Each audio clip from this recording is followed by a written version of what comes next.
जो मैंने अपनी मसीह लाइफ में देखा है, मैं आपको उस एक्सपीरियंस से और वचन से आपको बताता हूं प्रार्थना कैसे करनी चाहिए।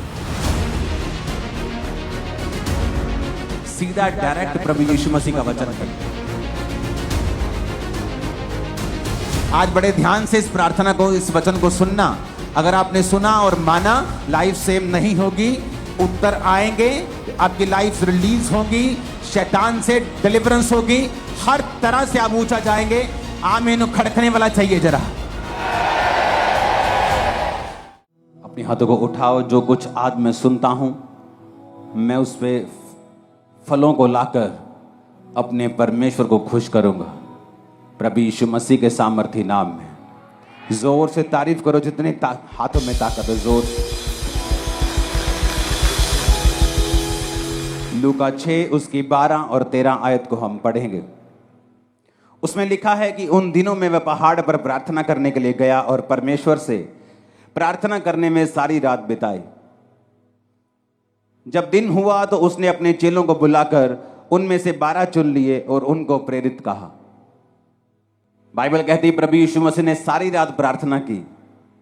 पहाड़ पर प्रार्थना करने के लिए गए और सारी रात प्रार्थना करते रहे, क्योंकि दिन को परमेश्वर को चेलों को चुनना था। एक इंपॉर्टेंट काम परमेश्वर ने करना था। परमेश्वर ये नहीं चाहते थे कि वो चर्च को, कलीसिया को, लोगों को, क्योंकि प्रभु जानते थे कि उनका एक लिमिटेड टाइम है जो उन्होंने जीना है और उसके बाद क्रूस पर चढ़ना है, मरना है और फिर तीसरे दिन मुर्दों में से जी उठना है, फिर 40 दिन प्रीच करना है और उसके बाद 41वें दिन स्वर्ग पे चले जाना है और फिर उसने लेने आना है। ये परमेश्वर को मालूम था। तो परमेश्वर जानते थे कि उसके जाने के बाद वो चेले काम करेंगे जिन्होंने परमेश्वर से सीखा है।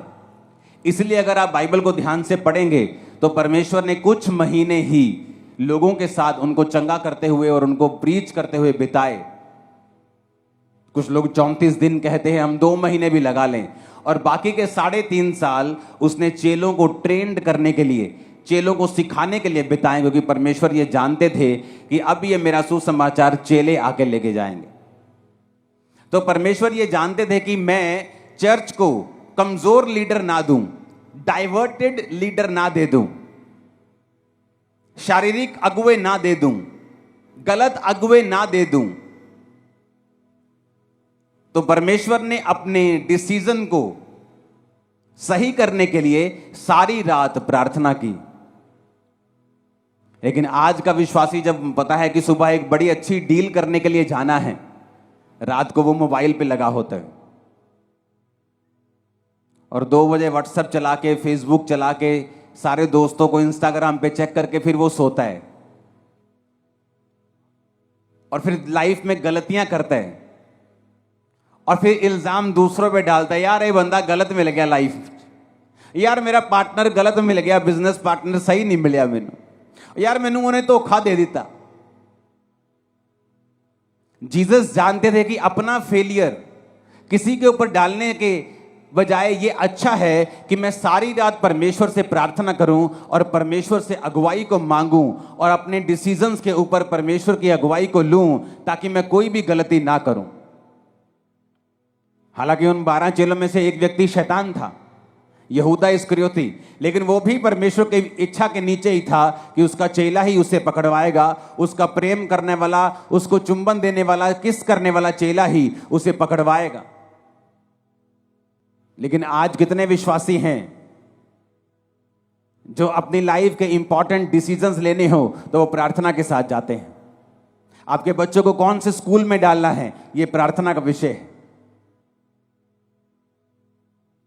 आपको किस जगह पर कैसे सेवकाई करनी है, प्रार्थना का विषय है।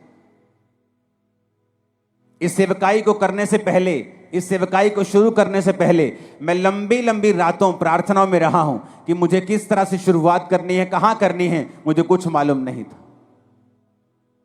बाइबल कहती है प्रार्थना छुटकारे को लेके आती है, लेकिन आज कितने विश्वासी हैं जो प्रार्थना करते हैं।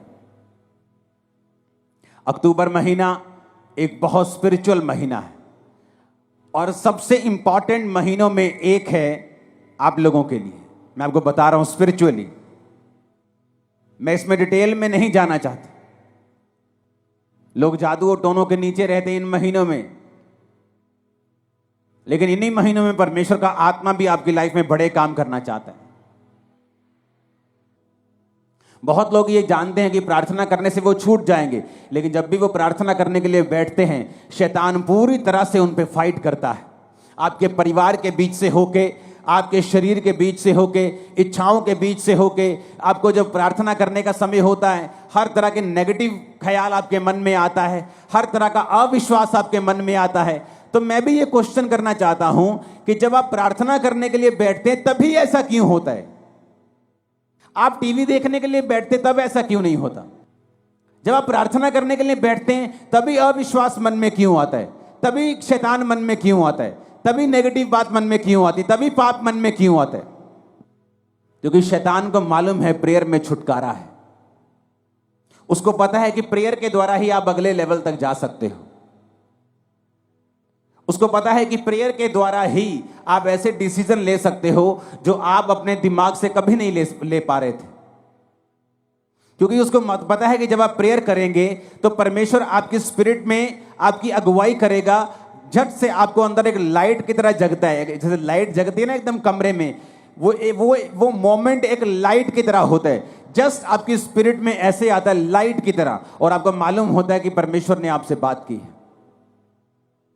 लेकिन ये सारी चीजें प्रार्थना में होती हैं और वचन पढ़ने के दौरान होती हैं, जब आप प्रार्थना वाले स्थान में होते हैं और आप वचन पढ़ते हैं।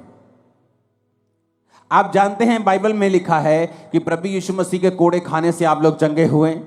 लिखा है कि नहीं लिखा? तब भी कुछ विश्वासी बीमार रहेंगे। ऐसा क्यों? अगर यीशु मसीह के कोड़े खाने से हम चंगे हुए हैं, अगर हमारे परमेश्वर ने प्राइस पे कर दिया है, मूल्य अदा कर दिया है, तो फिर भी बीमारी क्यों? बीमारी इसलिए क्योंकि बाइबल का वचन कभी भी अपने आप पूरा नहीं होता। जिस तरह इंडिया का संविधान जो आपको ताकत देता है, जो ये कहता है कि जब आपने एक प्रॉपर्टी के पैसे पे कर दिए और वो प्रॉपर्टी की रजिस्ट्री आपके नाम के ऊपर है, तो कोई दूसरा उस पर कब्जा नहीं कर सकता, लेकिन फिर भी लोग कब्जा कर लेते हैं। हाँ या ना? फिर आप क्या करते हैं? आप कोर्ट में जाते हैं। आप कोर्ट में जाके बोलते हैं जज साहब को, जज साहब आपके संविधान में लिखा है कि ऐसा ऐसा ऐसा लॉ है, इस लॉ के मुताबिक ये मैं इस प्रॉपर्टी का मालिक हूं, कागज मेरे नाम पे हैं। तो वो जज डिसीजन देता है, जब सब कुछ जांच परख लेता है, कि उस बंदे को बाहर निकाला जाए। लेकिन अगर आप केस नहीं करेंगे तो वो बंदा जो है वो आपकी प्रॉपर्टी के ऊपर कब्जा किए रहेगा। आप रोते रहिए, आप करलाते रहिए, आप भीख मांगते रहिए, आप रेंट पे रहते रहिए, आप कुछ भी करते रहिए, नुकसान झेलते रहिए, लेकिन ये सारी चीजें आपका छुटकारे का कारण नहीं बन सकती जब तक आप केस नहीं करेंगे। उसी तरह से आपको परमेश्वर के वचन जो बाइबल में लिखे हैं अपने आप से कभी भी पूरे नहीं होंगे जब तक आप इन वचनों को लेंगे नहीं। जब 2005 में बीमार था, जब मैंने आपको अपनी पहली बाइबल दिखाई थी, तो वो कहीं कहीं से काली है, कहीं कहीं से वो येलो है। क्यों? क्योंकि मेरे सिर पे जब मेरे को मेंटली अपसेट के अटैक होते थे तो बहुत सारा एनॉइंटिंग ऑयल मेरे सिर पे लगा रहता था। तो जब वचन मेरे सामने आता था, जहां हीलिंग होती थी, जहां कोई छुटकारे का वचन होता था, तो मुझे रोना आता था और मैं बाइबल को पकड़ के ऐसे सिर पे लगाता था। वो तेल लगता था पेपर्स के ऊपर, वो काले हो जाते थे। तो मैं प्रभु से पूछता था कि परमेश्वर तेरे वचन में लिखा हुआ है, मैंने थोड़ी लिखा है, ये वचन मैंने थोड़ी बनाया है। तेरे वचन में लिखा हुआ है धर्मी का वंश बचाया जाएगा। तेरे वचन में लिखा हुआ है कि तेरे कोड़े खाने से मैं चंगा हो चुका हूं। तेरे वचन में लिखा हुआ है, अब ये तेरा वचन मेरी जिंदगी में पूरा हो। अपने आप कुछ नहीं होगा। पेंटिकोस्ट के दिन चेले प्रार्थना कर रहे थे। क्या प्रार्थना कर रहे थे? जब पवित्र आत्मा उतरा, मैंने लोगों को पूछा, मैं लोगों को पूछता हूं क्या प्रार्थना कर रहे थे कि पवित्र आत्मा उतरा? कहते जी प्रार्थना कर रहे थे कि परमेश्वर तेरा आत्मा उतरे। मैंने कहा ऐसा तो नहीं लिखा बाइबल में। वचन कहता है, उन्होंने पुराने नियम का वचन निकाल के योएल नबी की पुस्तक निकाली और कहा प्रभु तेरे वचन में लिखा है अंत के दिनों में तू अपना आत्मा सब मनुष्यों के ऊपर उंडेलेगा। अब तू अपने लिखे हुए वचन के अनुसार अपना आत्मा दे। जब परमेश्वर आपको लिखे हुए वचन से प्रार्थना करते हुए देखता है तो वो आपकी प्रार्थना मोड़ सकता है, खाली भेज सकता है, लेकिन वो अपने लिखे हुए वचन के बीच से की गई प्रार्थना को खाली नहीं भेजता। कितने मेरी बात को समझ रहे हैं? जब आप जज को बोलते हैं जज साहब इसको छोड़ दीजिए, ये अपनी मां का एक लौता बेटा है, इसकी मां मर जाएगी, तो जज इस बिहाफ पर गुनहगार को छोड़ता नहीं है। आप कुछ भी मत बोलिए जज को, ये अकेला बेटा है कि इसकी मां के 14 बच्चे हैं, छोड़ दीजिए। आप ये बताइए जज को कि ये प्रूफ है जी, ये निर्दोष है। जज और कुछ नहीं पूछेगा, उसको छोड़ देगा, हाँ या ना। उसी तरह से आप परमेश्वर को धमकियां देते हैं, प्रभु मेरा अभी मैं तो अभी जवान हुई हूं। आप धमकियां देते हैं, प्रभु मेरा बच्चा अभी छोटा है। आप धमकी देते हैं, प्रभु मेरे पास पैसा नहीं है तो मेरी मां को कैंसर कैसे हो सकता। आप धमकियां देते हैं, उसका कोई भी असर परमेश्वर पे नहीं होगा, क्योंकि वो लिखे हुए वचन से बीच में से जो प्रार्थना की जाती है उसको वो सुनता है और उत्तर देता है, क्योंकि वो अपने वचन का इनकार नहीं कर सकता। एक विश्वासी को कैसे प्रार्थना करनी चाहिए, आज बड़े ध्यान से इस प्रार्थना को, इस वचन को सुनना। अगर आपने सुना और माना, लाइफ सेम नहीं होगी, उत्तर आएंगे, आपकी लाइफ रिलीज होगी, शैतान से डिलीवरेंस होगी, हर तरह से आप ऊंचा जाएंगे। आमीन खड़कने वाला चाहिए जरा। अब आपको बात बड़े ध्यान से समझना है, एक विश्वासी को प्रार्थना कैसे करनी चाहिए ये मैं आपको समझाता हूं। ये मैं उन लोगों को समझाता हूं कई बार जो मेरे पास मिलने के लिए आते हैं, लेकिन आज मैं आप सबको समझा रहा हूं एक विश्वासी को प्रार्थना कैसे करनी चाहिए, कौन सी प्रार्थना है जिससे आपकी लाइफ में रिजल्ट आता है। अब आपने ये बात समझ ली कि प्रार्थना जरूरी है, प्रार्थना नहीं करेंगे परमेश्वर उत्तर नहीं देगा। उसने लिखा है मांगो तो दिया जाएगा। वचन ये आप बोलेंगे, वचन में तो लिखा है कि परमेश्वर मांगने से पहले जानता है तुम्हें किन वस्तुओं की जरूरत है। हाँ, वो जानता है तुम्हें किन वस्तुओं की जरूरत है, लेकिन देता तभी है जब तुम मांगते हो, क्योंकि वो अपने वचन को पूरा करता है। मांगो तो दिया, ढूंढो तो तुम, खटखटाओ तो तुम्हारे लिए खोला जाएगा। अब शैतान बुरी कोशिश करता है कि जब तुम प्रार्थना करने के लिए बैठो तुम्हें फोन याद आ जाए, तुम्हें सॉन्ग याद आ जाए, तुम्हें कुछ बात याद आ जाए, तुम्हें काम याद आ जाए, एनीथिंग पॉसिबल, पॉजिटिव और नेगेटिव एनीथिंग वो आपको याद करवाएगा, क्योंकि उसको मालूम है कि प्रार्थना ही एक ऐसा एक लौता माध्यम है जिसके द्वारा तुम परमेश्वर के साथ जुड़ते हो और आगे बढ़ते हो और परमेश्वर का आत्मा तुम्हारी अगुवाई करता है। जो मैंने अपनी मसीह लाइफ में देखा है, मैं आपको उस एक्सपीरियंस से और वचन से आपको बताता हूं प्रार्थना कैसे करनी चाहिए। आपको दिन में सुबह प्रार्थना करनी चाहिए, आपकी पर्सनल प्रेयर, जिसमें आप सिर्फ अपने लिए, अपने परिवार के लिए, अपने काम के लिए, अगर आप पास्टर हैं तो अपनी सेवकाई के लिए आप प्रार्थना करते हैं। अगर आप सुबह 1.5 घंटा प्रार्थना करने के लिए बैठे हैं, क्योंकि उसके बाद आपको काम पे निकलना है, तो आपको पौना घंटा प्रार्थना करनी है, 45 मिनट। आधा घंटा आप वचन पढ़ें और बाकी का 15 मिनट आप वचन को खोलें और अपनी लाइफ के मुताबिक, मान लीजिए एक विश्वासी बीमार है, वो नीति वचन को निकाले 3 को, वो यशाया 54 को, वो भजन संहिता 103 को, वो इस तरह के वचन निकाले जहां परमेश्वर ने आपको शारीरिक चंगाई की वायदा किया है। आप उस वचन को पढ़ें कि परमेश्वर तेरे वचन में लिखा है। जिस तरह जब मुझे रोग था तो मैं परमेश्वर को बोलता था कि प्रभु तेरे वचन में लिखा है भजन संहिता में कि तू मुझे दीर्घ आयु से तृप्त करेगा, तो मैं प्रभु से बात करता था, लड़ता था, जैसे फाइट करते हैं। किससे? वचन से। इमोशनल फाइट नहीं, उसका कोई फायदा नहीं। वचन से फाइट करना। परमेश्वर कहता है वचन से अपने प्रमाण मुझे दो, सबूत दो मुझे, क्यों मैं तुम्हें चंगा करूं, क्यों तुझे बच्चा दूं, क्यों ब्लेस करूं, सबूत दो। क्या है सबूत? सबूत वचन है। तो प्रभु से मैं बोलता था प्रभु तेरे वचन में लिखा है कि तू मुझे दीर्घ आयु से तृप्त करेगा, तो क्या इस रोग के साथ मैं दीर्घ आयु जी सकता हूं? अगर जी सकता हूं तो ये दीर्घ आयु किस काम की होगी अगर मैं सारी उम्र रोगी रहूंगा? तो मैं इस तरह से प्रभु के साथ फाइट करता था कि प्रभु तेरे वचन में लिखा है कि तू मुझे दीर्घ आयु से तृप्त करेगा। एक टेस्टिमनी को मैं पढ़ रहा था एक सिस्टर की, आज बहुत सारी जबरदस्त गवाहियां आपने सुनी, तारीफ करो सब गवाहियों के लिए। तो मैं गवाही जब सुन रहा था तो एक सिस्टर थी जिसने वचन सुना, और वचन सुनने के बाद उसने रोज वचन के बीच से प्रार्थना करनी शुरू कर दी। तो हुआ क्या था, उसके यूट्रस में बीमारी थी, उसको बेबी नहीं, हस्बैंड में भी रोग था, बेबी नहीं हो सकता था। लेकिन उसे यह मालूम हुआ कि वचन के बीच से अगर मैं प्रार्थना करूंगी, प्रभु को उसके वायदे याद करवाऊंगी, तो ये परमेश्वर संभव है। उसने प्रार्थना करनी शुरू कर दी वचन से कि प्रभु तेरे वचन में लिखा है कि धर्मी का वंश बचाया जाएगा। मेरा वंश कहां है? क्या मैं धर्मी नहीं हूं? मैं तुझ पे विश्वास करती हूं तो मैं एक धर्मी हूं। प्रभु तेरे वचन में लिखा हुआ है कि तू बांझ को घर में लड़कों का आनंद करने वाली माता बनाता है। प्रभु तेरे वचन में लिखा हुआ है कि तू हमें फलवंत करेगा। प्रभु तूने आदम को कहा था be fruitful and be multiply. बिना बच्चे के मैं मल्टीप्लाई कैसे हो सकती हूं? तो उसने रोज क्या किया, वचन के बीच से प्रभु को प्रार्थना करनी शुरू कर दी। 2-3-4 साल कुछ नहीं हुआ, कोई फर्क नहीं, लेकिन उसकी बॉडी थोड़ी अच्छी हो गई, लाइफ अच्छी हो गई, वो चलती रही चलती रही चलती रही। उसको शायद पीरियड भी नहीं आते थे, पता नहीं चलता था कि बेबी प्रेगनेंसी है कि नहीं है, क्योंकि बहुत सारी कॉम्प्लिकेशंस थी। एक दिन अचानक अपने रेगुलर डॉक्टर से जब चेकअप करवाने के लिए गई, वो 2nd मंथ की प्रेग्नेंट थी और परमेश्वर ने उसको एक बेटा दिया। उसके बाद परमेश्वर ने उसको एक बेटी दी, दोनों जीवित हैं। आप जब सुबह प्रार्थना करने के लिए उठें तो अगर आप 1.5 घंटा प्रार्थना करते हैं तो 45 मिनट प्रार्थना करें। उसमें आपको क्या बोलना है? आप कुछ भी बोलें, वो परमेश्वर है, वो कोई बाबा नहीं है कि आप एक वर्ड थोड़ा इधर उधर बोल देंगे तो वो आपकी जान ले लेगा या आपको श्रापित कर देगा।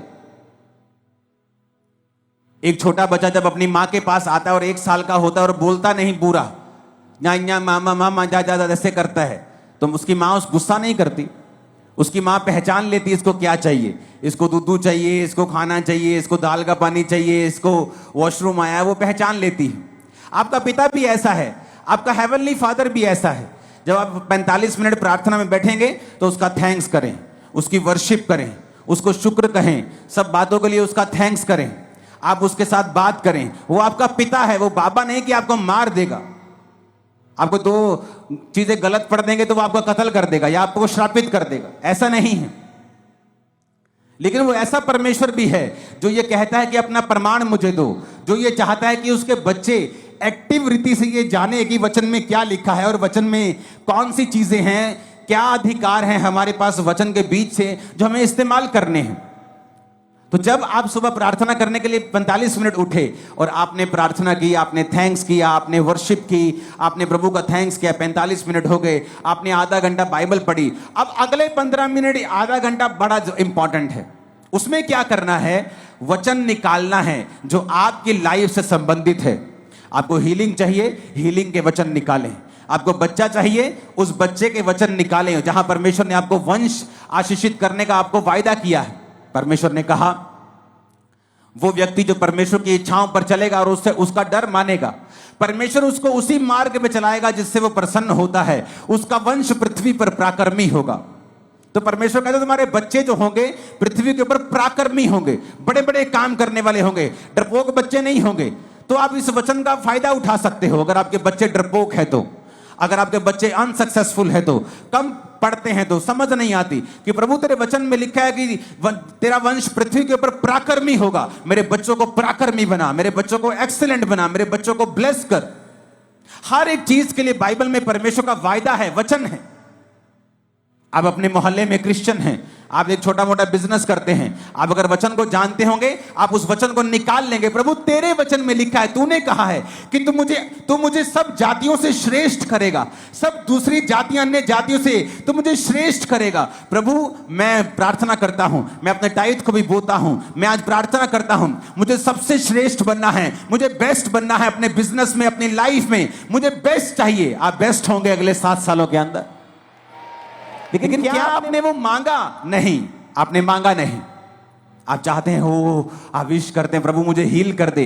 आप जीनी के पास नहीं है कि आपने रगड़ा और जीनी निकला और आपने कहा क्या चाहिए, उसने कहा क्या चाहिए, आपने कहा मुझे चंगा कर दो।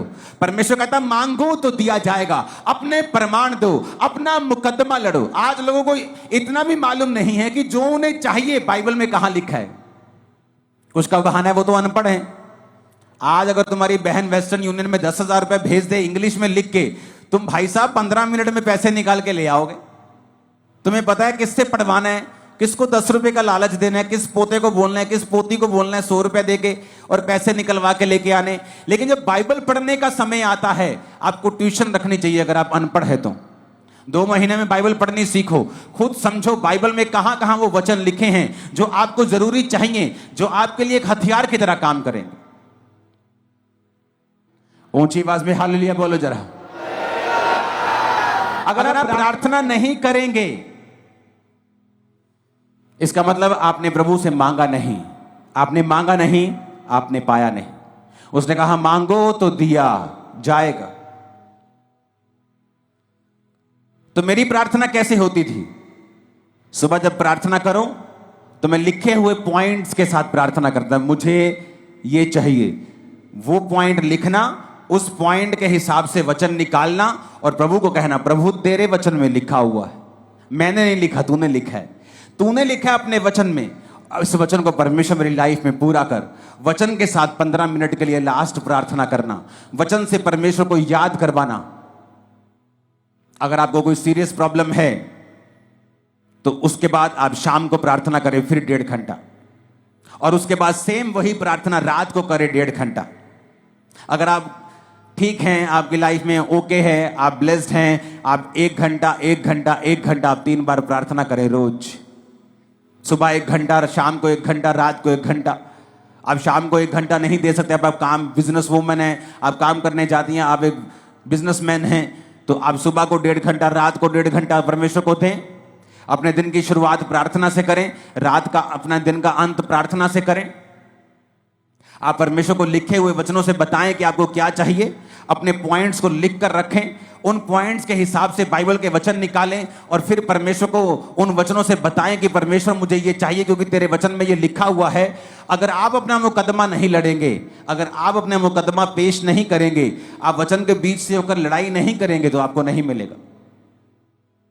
अब अपने आप में अंदर एक, पंजाबी कहते झाती मार के देखो अंदर जरा कि कितनी प्रार्थना करते हैं, या जो आपको चाहिए कि आपने उससे इनफ मांगा है, जो आपको प्रभु से चाहिए क्या आपने उसके लिए फाइट की है, क्या आपने उसके लिए लड़ाई की है? नहीं की। अगर केस बड़ा हो, आम बुखार हो तो पैरासीटामोल से ठीक हो सकता है, लेकिन बुखार अगर टीबी की वजह से हो तो टीबी की दवाई खानी पड़ती है। केस बड़ा है, कैंसर बड़ा है, बीमारी बड़ी है, प्रार्थना आधे घंटे की है। बस यही बोलते रहते बेड पे बैठे, प्रभु कुछ कर, प्रभु मैंने चंगा कर, और ये नहीं कहते प्रभु तेरे वचन में लिखा है तेरे कोड़े खाने से हम चंगे हुए। आज मैं वचन के बीच तेरे पास आता हूं, तूने कहा है तू संकट के दिन तू मुझे पुकार तो मैं तुझे उत्तर दूंगा। तेरे वचन में लिखा हुआ है कि तू अपने धर्मी जन के अपराधों को माफ करता है, उनको चंगा भी करता है। लेकिन वचन के बीच से हमने कोई प्रार्थना नहीं की। यीशु मसीह को मालूम था कि मैं अपनी चर्च को कमजोर चेले नहीं दे सकता, डाइवर्टेड चेले नहीं दे सकता, क्योंकि जब प्रभु यीशु मसीह ने 12 चेले चुने तो मैं आपको बता सकता हूं परमेश्वर के पास सैकड़ों लोग थे जो उसको उस समय फॉलो कर रहे थे, और सैकड़ों लोगों में से परमेश्वर ने 12 प्रेरित चुने थे। और उन 12 प्रेरितों को चुनने से पहले प्रभु यीशु मसीह खुद परमेश्वर होने के बावजूद भी वो सारी रात पिता से प्रार्थना करने के लिए गए। आज हमें लगता है ये अच्छा है, ये अच्छा है, लेकिन परमेश्वर कहता है विद प्रेयर अगर तुम वो काम करोगे तुम कभी फेल नहीं होगे। कितनों को इन बातों को समझ आ रही है? कहां गलती है, कहां चर्च गलती कर रही? परमेश्वर ने सारी रात प्रार्थना रोज नहीं की, उसने रोज सारी रात प्रार्थना नहीं की। मैं रोज रात को प्रार्थना करता हूं, लेकिन रोज फुल नाइट प्रेयर नहीं करता हूं। मैं रोज सुबह प्रार्थना करता हूं, रोज रात को प्रार्थना करता हूं, शाम को भी हम फैमिली प्रार्थना करते हैं। हालेलुया। तो क्या मैं इनफ प्रार्थना कर रहा हूं? तो ये बेस्ट है कि अगर आप 1+1+1 प्रार्थना करें। अगर आप 1 घंटा प्रार्थना करने के लिए बैठे हैं सुबह 1.5 घंटा, तो आधा पौना घंटा आप प्रार्थना करें, प्रभु से अपने वर्शिप करें, उसका थैंक्स करें। उसके बाद आप बाइबल पढ़ें कुछ समय के लिए, और फिर कुछ समय आप बाइबल के वचनों के बीच से होकर प्रार्थना करें। आपकी लाइफ कभी भी सेम नहीं रहेगी। अगर आपको इस बात का प्रमाण देखना है तो एक काम करें, अपनी बाइबल के पीछे एक पेंसिल ले लें और अपनी बाइबल के पीछे पेंसिल से अपने प्रेयर पॉइंट लिखें, आपको क्या क्या चाहिए। पहला पॉइंट क्या चाहिए, दूसरा क्या चाहिए, तीसरा क्या चाहिए, चौथा क्या चाहिए। पेंसिल से लिखें, पेन से नहीं लिखना। और उन पेंसिल से लिखे हुए जो आपके प्रेयर पॉइंट हैं उन्हें वचन के बीच से होकर आप रोज 1+1+1 रोज 2 समय कम से कम 1.5 घंटा या 1 घंटा 3 बार आप रोज परमेश्वर को याद करवाना शुरू करें। आप फिर देखें कुछ महीने बाद कि जो पॉइंट आपने पीछे लिखे हुए हैं, मैं आपको बता सकता हूं वेरी सून उनमें से 50%, 60%, 70%, फिर 90%, 100% आप उन प्रेयर पॉइंट्स को पूरा होते हुए देखेंगे। आप देखेंगे कोई रह ही नहीं गया, आप आगे ऐड करते जाएंगे, वो नए होते जाएंगे। लेकिन जो आपने पुराने ऐड किए होंगे, आप देखेंगे कि किस तरह से परमेश्वर ने आपकी लाइफ में वो काम किया। और जो आपके प्रेयर पॉइंट पूरा हो गया, उसे मिटे दें, उसे मिटाकर पेन लें और बाइबल में ही कहीं पर एक बहुत से बाइबल में खाली पेजेस होते हैं, उस पेन से लिखें गवाही कि ये प्रेयर पॉइंट आपका था, इस तारीख को परमेश्वर ने इसको पूरा कर दिया। जो प्रेयर पॉइंट पूरा होता जाए, बाइबल के पीछे पेन से लिखते जाएं। आप हैरान हो जाएंगे इस प्रार्थना को करने के बाद, इस तरह की प्रार्थना को करने के बाद, जब आप 1 साल के बाद अपनी बाइबल देखेंगे तो आपके नीले पॉइंट ज्यादा होंगे और काले वाले कम होंगे। आप देखेंगे वो पूरे हो रहे हैं। और जब भी आप देखेंगे कि शैतान आपको इस प्रार्थना करने से क्यों रोकता रहा है, उसको मालूम है इसी प्रेयर में रिजल्ट आना है। शैतान को पता है कि इसी प्रार्थना के द्वारा आप छुड़ाए जाएंगे, इसलिए वो पूरी संभव कोशिश करता है कि आपको इस प्रार्थना से दूर रखा जाए, क्योंकि प्रार्थना में छुटकारा है, ये शैतान जानता है। परमेश्वर ने क्या कहा, इतना सिंपल और इतना पावरफुल परमेश्वर ने वचन दिया। परमेश्वर ने कहा एक नगर में एक विधवा थी और एक अधर्मी न्यायी रहता था। न्यायी मतलब एक जज रहता था, लेकिन अधर्मी था, पापी था।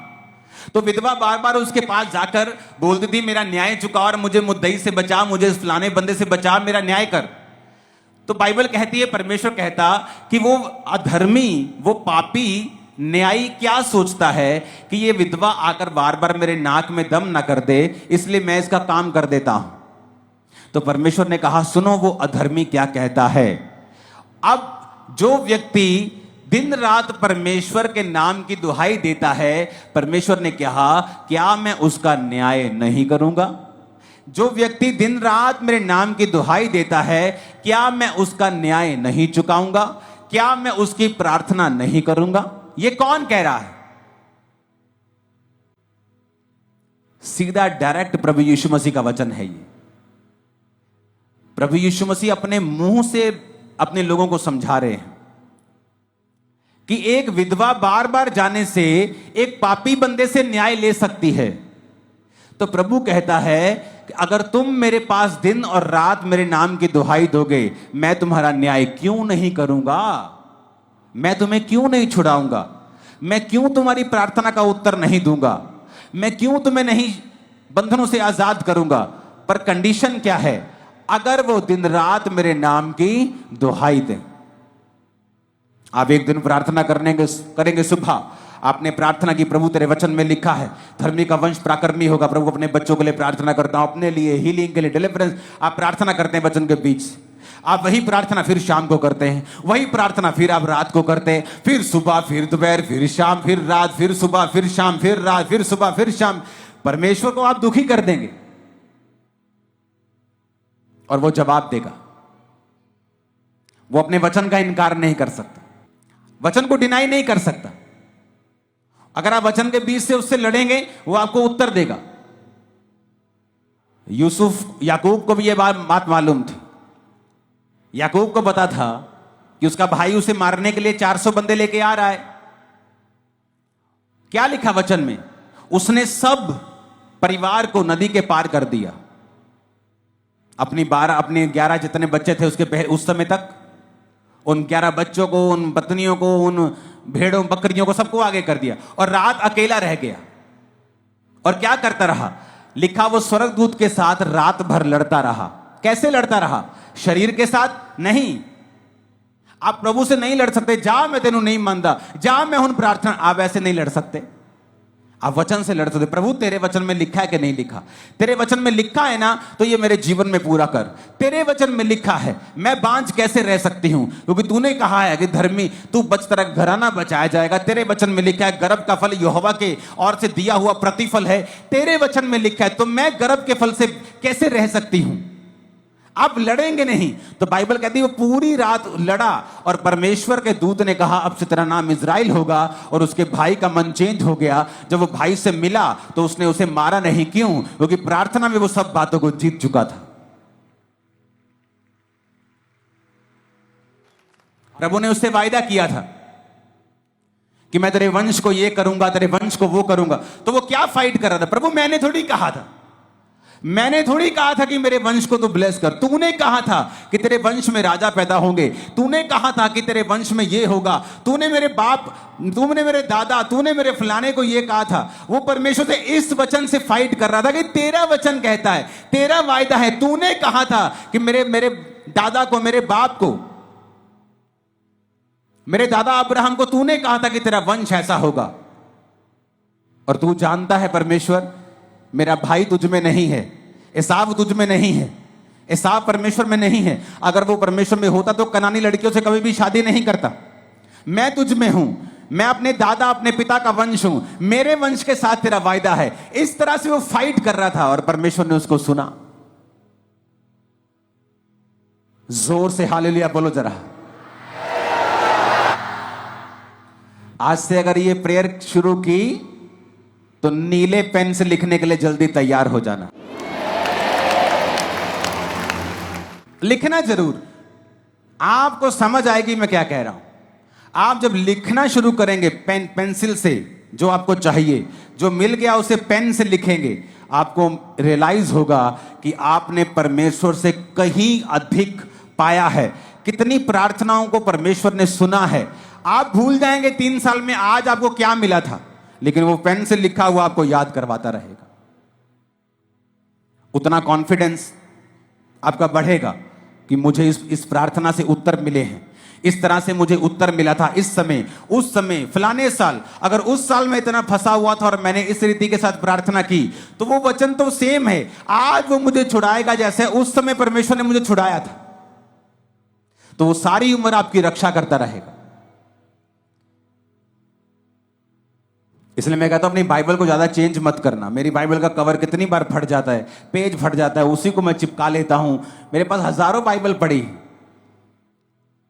लेकिन उस बाइबल में लिखा हुआ है, पीछे पॉइंट्स लिखे हैं, चीजें लिखी हैं, तो मैं चाहता नहीं कि वो मैं मिस करूं। हालेलुया बोलो ऊंची आवाज में। आज से ऊंची आवाज में बोलो, प्रार्थना करेंगे हम, इसी तरह से करेंगे, वचन के बीच से करेंगे। आमीन बोलो ऊंची आवाज। ये अक्टूबर स्पिरिचुअल मंथ होगा, फाइट का, जीतने का, डिलीवरेंस का, आशीष का, फाइनेंशियल ब्लेसिंग का भी होगा। आमीन। रोज प्रार्थना करने के लिए तैयार हैं? कैसे प्रार्थना करेंगे रोज? और कहता दिन और रात मेरे नाम की जो दुहाई देंगे। कितना सिंपल है परमेश्वर। उसने कहा है कि विधवा अपना न्याय करवा सकती है, बेवकूफ हो तो तुम क्यों नहीं करवा सकते? एक अधर्मी से, एक पापी से विधवा अपना काम निकलवा सकती है, तो तुम्हारा दिमाग कहां है? तुम धर्मी से, तुम परमेश्वर से काम नहीं निकलवा सकते क्या? एक विधवा एक पापी के पास बार बार जाकर उसको तंग करके काम निकलवा सकती है, परमेश्वर ने कहा, तो तुम्हारा दिमाग कहां है? तुम्हारे दिमाग पर शैतान ने क्यों पर्दा डाला है? तुम अंधे और गूंगे क्यों बनकर बैठे हो? तुम क्यों नहीं दिन और रात परमेश्वर के नाम की दुहाई देते हो? वचन के बीज से क्यों नहीं प्रार्थना करते हो? प्रार्थना करने के लिए परमेश्वर के समीप क्यों नहीं आते हो?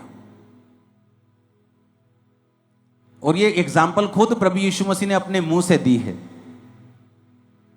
एक विधवा का न्याय अगर अधर्मी पापी कर सकता है, क्योंकि वो एक ऊंची पोस्ट के ऊपर है, लेकिन ना तो परमेश्वर से डरता है, ना किसी आदमी की परवाह करता है, फिर भी विधवा उससे काम निकलवा लेती है और वो ये सोचता है कि बार बार विधवा मेरे नाक में दम करेगी, तो परमेश्वर कहता है अगर विधवा उसका न्याय करवा सकती है अपना उसके पास जाके, और वो उस विधवा का न्याय कर सकता है, तो परमेश्वर तुम्हारा न्याय क्यों नहीं करेगा? अगर तुम भी कहने का मतलब है उसके नाक में दम कर दो तो प्रभु भी देखेगा भाई कि कितने दिन हो गए तेरे को सेम वचन से प्रार्थना करते, तू रोज आती है अपने बेबी के लिए, तेरे को 5 साल हो गए हैं,